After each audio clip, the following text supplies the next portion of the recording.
Hi everybody, my name is Kaylee. I'm an occupational therapy doctoral student from the University of North Dakota, and I'm completing my capstone project on chronic upper extremity pain and some ways that you can self-manage that from home.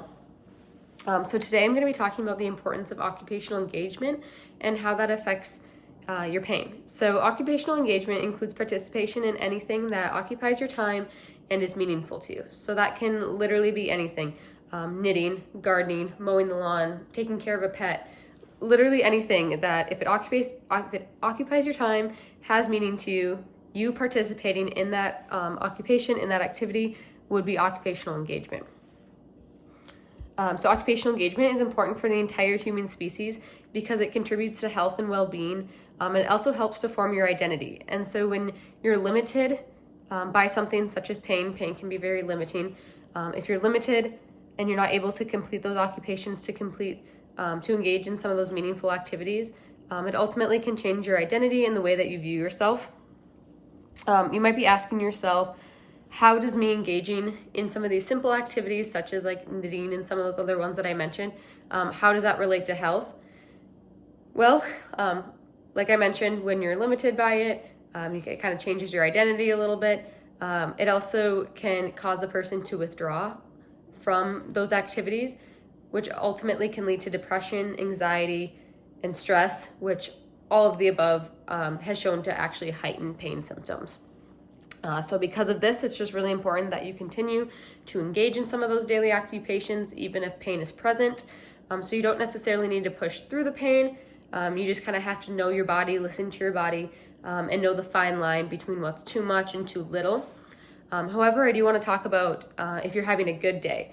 So when I quote unquote say good day, I'm talking about if your pain is between like a 0 and 3 on a 0 to 10 pain scale. So if your pain is, more towards the left side of that scale and you're having a good day, then I would encourage you to push through and to actually kind of push yourself a little bit and engage in some of those occupations as normal as you can. Yeah, just try to complete them as normal as you can, push yourself a little bit, but of course still listening to your body.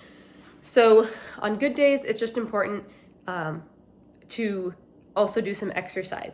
So research shows that shows positive outcomes of physical activity, specifically in swimming, walking, yoga, resistance training, and Tai Chi for chronic upper extremity pain. I also think it's really important to recognize that with good days and incorporating more movement into your days, so more of that exercise-based movement, might come with some soreness the following day. So if this is the case for you, and on one of the good days you're just really pushing to it, maybe you went to the gym that day, and now the next day you're really feeling it with some soreness pain, I would just really recommend checking out some of my other videos then, maybe specifically like the modality videos such as heat and cold therapy. That could definitely help manage some of that aftermath pain if you did maybe overdo it a little bit on your good days.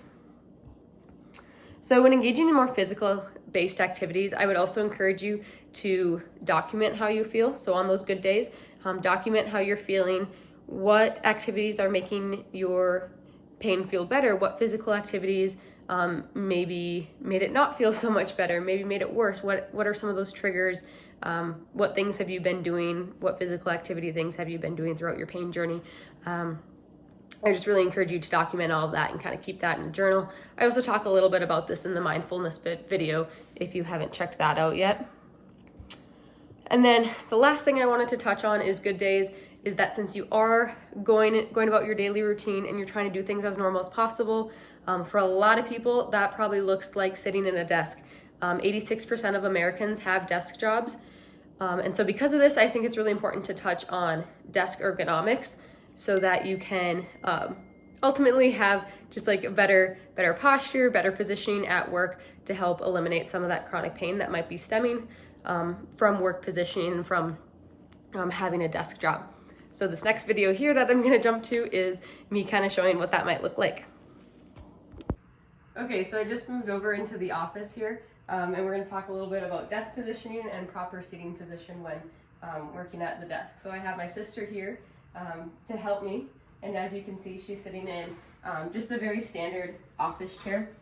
But when looking for the right office chair, I recommend using one with like a 5-legged one just for more support there. And always remember the 90-90-90 rule. So what I mean by that is, Allison, can you put your arms in here? So her elbows are at 90, her hips are at 90, and then her knees here are at 90 as well. So that's the proper seating position. This is an ergonomic chair, so it readjusts. However, if you don't have one like this, there are different things you can do. I have different pillows for back support. So this is a special or a specific like lumbar pillow that you can put back here. If you don't have one, you can always use just like a standard normal pillow that you'd use to like sleep in bed with. When sitting at the desk portion, so I'll have you turn to sit here. There are different things you can do. So again, having your elbows at 90. So this one's actually wrong. You'd want to bring it up a little bit, but this is just what we have at my house. So I should talk to my family about that, I guess. But we also have one of these to kind of help bring up the wrist.